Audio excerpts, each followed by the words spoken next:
IMF की एक report सामने आई है, जिसके अकॉर्डिंग जो है इंडिया 2024 में जर्मनी को बीट कर देगा और 2027 में जापान को बीट कर देगा और इन दोनों कंट्रीज़ को बीट कर कर तीसरी बड़ी सुपर पावर कंट्री बन जाएगा आने वाले टाइम। की जानिब से रिपोर्ट के मुताबिक अगले साल इंडिया जो है वो बीट करने जा रहा है जर्मनी को और 2027 के अंदर कम्पीट कर जाएगा जापान को भी।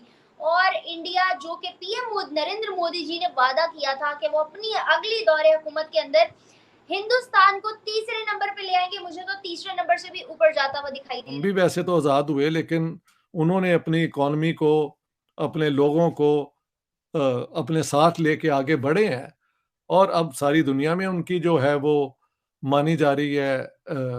पॉलिटिकल क्लाउड भी उनका बढ़ रहा है। देखिए, ये तो कोई बड़ी बात नहीं है। इससे पहले इंडिया के प्राइम मिनिस्टर नरेंद्र मोदी जी ने आईपीटीओ की इनॉग्रेशन कॉम्प्लेक्स की जो इनॉग्रेशन की गई, उसमें अपनी आवाम से मुखातिब होकर उन्होंने कहा कि मेरा आपसे वादा है कि मैं 2024 के तीसरे क्वार्टर तक जो है वो इंडिया को तीसरी बड़ी सुपर पावर बना दूंगा और उनकी इकोनॉमी थर्ड लार्जेस्ट पूरी दुनिया में बन जाएगी उनकी इकोनॉमी वाइज। तो ये उन्होंने वादे किए अपनी आवाम से और आप देख लें कि उसके बाद कितनी रिपोर्ट्स हमारे सामने आई थी। बता रहा था कि इंडिया से जब मैं वापस आया तो एक तो वहां पे मैंने लोगों को बताया था कि भाई जो इंडिया का स्केल है ना, इसे कहते हैं इकोनॉमी ऑफ स्केल्स। जब आप ऑलराउंड डेवलपमेंट करें और इंडस्ट्रियल ग्रोथ भी आपकी हो रही हो, एग्रीकल्चर भी ग्रो कर रहा हो और जो नई टेक्नोलॉजीज हैं उसमें आप फ्रंट लाइन प्लेयर्स हों, मसलन आईटी में उनका जवाब नहीं है, आर्टिफिशियल इंटेलिजेंस में भी अब लोग वो आ रहे हैं। मॉर्गन स्टैंडले की भी रिपोर्ट हमारे सामने आई, जिसमें उन्होंने इंडिया को अपग्रेड जो है वो मतलब एक पोजीशन दी, जबकि चाइना को भी डाउनग्रेड पोजीशन दी गई। यूएस को जो है वो, हालांकि वो सुपर पावर कंट्री है, उसको भी डाउनग्रेड पोजीशन दी गई। ये आपके सामने फैक्चुअल है। उसके बाद हम आईएमएफ की रिपोर्ट भी देखते हैं, उसके और भी बड़ी आर्टिकल्स हमारे सामने। जय हिंद दोस्तों, स्वागत है आपका अपने यूट्यूब चैनल हर पर न्यूज स्टूडियो में। दोस्तों चैनल पर नए तो चैनल को सब्सक्राइब जरूर कीजिए, वीडियो को जरूर लाइक कीजिए। दोस्तों एक बहुत ही बड़ी ब्रेकिंग न्यूज़ है। अगर बात करूँ तो आईएमएफ ने प्रेडिक्शन किया है कि 2027 तक जो है India third biggest economy world में हो जाएगी। जी हाँ दोस्तों, तीसरी बड़ी इकोनॉमी हो जाएगी इंडिया, ऐसे आईएमएफ ने प्रेडिक्शन कर दिया। अगर इस सच्चाई की बात करें तो भाई बिल्कुल ऐसा ही होगा कि जो इंडिया है वो जापान को बीट करके नंबर 3 पोजीशन में आ जाएगी। अगर आप बात करूँ तो करंटली इंडिया नंबर 5 पोजीशन में चल रहा है। नंबर 4 में आपको पता है जर्मनी है, नंबर 3 में आपको पता है कौन है, जापान है। तो ये बात है कि जर्मनी को, अगर मैं इस बार अगर जर्मनी के हालात बताओ तो जर्मनी आपको पता है रिसेशन में चल रहा है, वहाँ पे भी थोड़ी बहुत प्रॉब्लम आ रही है और वो भी उतना स्टेबल नहीं हो पाया, उससे मतलब उभर नहीं पाया। तो इसलिए ऐसा लग रहा है कि जर्मनी को आराम से इंडिया तो बीट कर लेगा और उसको जापान को भी आराम से कर लेगा, जैसा कि पीएम मोदी ने वादा करा है। क्योंकि भाई इंडिया में इतना इन्वेस्ट हो रहा है फॉरेन से, जितने भी आपको पता है कि इनऑर्गेशन किया था जब मोदी जी ने दिल्ली के प्रगति मैदान में कन्वेंशन सेंटर बनाया था। और वही बात आपको पता है गुजरात में भी एक बहुत ही बड़ा स्मार्ट सिटी सेंटर बनाया, जहाँ से जितना भी फॉरेन इन्वेस्टर्स आएंगे आप इन्वेस्ट करेंगे। तो ये बात है कि भाई इंडिया इतना ज़्यादा इन्वेस्टिंग कर रहा है अपने अपने अंदर, और इंडिया ज़्यादा से ज़्यादा आपको पता है कि जो क्या बोलते हैं इंडिया की चीज़ें होती हैं उनको ज़्यादा वो मैन्युफैक्चरिंग मतलब उनको ज़्यादा प्रमोट करता, चाहे वो मेड इन इंडिया हो गया, मेड इन इंडिया हो गई। तो ऐसी चीज़ों को इंडिया प्रमोट कर ज़्यादा करता है, तो इससे भाई इंडिया के इकोनॉमी को फायदा होता है और स्टेबल रही है। तो ये सिर्फ पाकिस्तान मीडिया इसके ऊपर बात करेगी, इंडिया आराम से थर्ड इकोनॉमी में आ सकते हैं 2025 तक, ऐसा पाकिस्तान मीडिया बोल रहा है। तो देखते हैं उनके रिएक्शन। इंडिया की जो इंडस्ट्रियल ग्रोथ हो रही है और उनकी एग्रीकल्चर भी, सारे हिंदुस्तान में ग्रीन ग्रीन उन्होंने वो कर दिया है।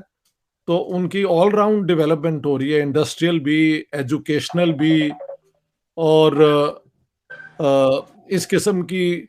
तो ये आई एम नॉट सरप्राइज, क्योंकि इंडिया का साइज देखो ना, 1.4 बिलियन। तो मैं बता रहा था कि इंडिया से जब मैं वापस आया तो एक तो वहां पे मैंने लोगों को बताया था कि भाई जो इंडिया का स्केल है ना, इसे कहते हैं इकोनॉमी ऑफ स्केल्स। जब आप ऑलराउंड डेवलपमेंट करें और इंडस्ट्रियल ग्रोथ भी आपकी हो रही हो, एग्रीकल्चर भी ग्रो कर रहा हो और जो नई टेक्नोलॉजीज हैं उसमें आप फ्रंट लाइन प्लेयर्स हों, मसलन आईटी में उनका जवाब नहीं है, आर्टिफिशियल इंटेलिजेंस में भी अब लोग वो आ रहे हैं और वो सेमीकंडक्टर वाला काम भी उन्होंने शुरू कर दिया है। तो क्योंकि 1.4 बिलियन की वो पॉपुलेशन है, तो जर्मनी की तो 80 मिलियन है और जापान की शायद 124-25 मिलियन है। तो कंपैरिजन कोई नहीं है। बाइंग पावर जो इंडिया की मिडिल क्लास की है वो मेरे ख्याल से 300 मिलियन कम से कम होंगे जिनके पास क्या कहते हैं बाइंग पावर भी है, घर भी अच्छे हैं, कारें शारें भी हैं, एयर कंडीशनर भी है। तो इंडिया ही नहीं अब पावर नंबर 3 दुनिया का बनना है ना, इसमें तो कोई शक नहीं है। तो अगर आईएमएफ ने ये प्रिडिक्ट किया है तो I am not at all surprised, और इंडिया को हमें मुबारकबाद देनी चाहिए कि वो एक ज़माने में एक कॉलोनी रहे, फिर आज़ाद हुए। हम भी वैसे तो आज़ाद हुए, लेकिन उन्होंने अपनी इकॉनमी को, अपने लोगों को अपने साथ लेके आगे बढ़े हैं, और अब सारी दुनिया में उनकी जो है वो मानी जा रही है। पॉलिटिकल क्लाउड भी उनका बढ़ रहा है, उनकी इकॉनमी भी ग्रो कर रही है, उनकी एजुकेशन का भी जवाब नहीं है, उनके अस्पताल, उनके कॉलेज, उनकी यूनिवर्सिटी है, मैं तो सब देख के आया हूँ, और वहाँ मेरी तकरीरें भी हुई हैं। तो very good news for India.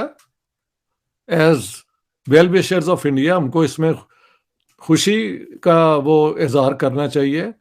दुख पाकिस्तान के मुतल्लिक ज़रूर है कि इन्होंने अपने मुल्क के लोगों का ख्याल नहीं रखा, और आज ये हाल है।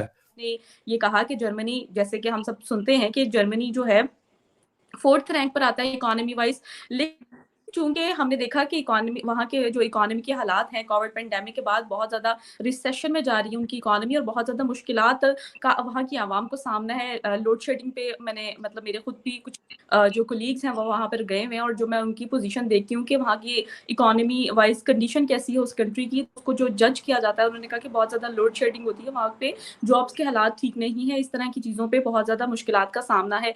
तो इस बात पे मुझे एनालिसिस हुआ, जो आईएमएफ ने आज प्रेडिक्शन की है, इस बात का मुझे अंदाजा बहुत पहले ही हो चुका था कि जर्मनी जो है अपनी पोजीशन को आने वाले टाइम में लूज करने जा रहा है, क्योंकि उन्होंने कोविड पेंडेमिक के बाद बहुत ज्यादा डाउनग्रेड पोजीशन को स्टेबल रखा है, अभी तक वो स्टेबल ही रखते हुए आ रहे हैं।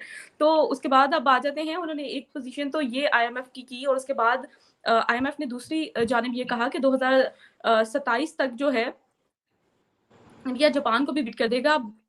ये पर तो हम डिनाई नहीं कर सकते कि जापान जो है, जापान तरक्की बहुत ज़्यादा कर रहा है। हमारे मुल्क में अगर कोई जापानी चीज़ आ जाती है तो हम कहते हैं कि यार ये जापानी चीज़ है। एग्जाम्पल के तौर पे हमारे बड़ों में कोई बाहर जाता तो हम उनको ये कहते थे जापानी मशीन लेकर आना, जापानी जो है इलेक्ट्रिक, कोई भी मतलब टेक्नोलॉजी जापानी होनी चाहिए, उसके बगैर जो है हम जिंदा नहीं रह सकते। और ये इस्त्री ले आना, इस तरह की चीज़ें जो है, आयरन और इस तरह की चीज़ें हम जापानी यूज़ करते थे।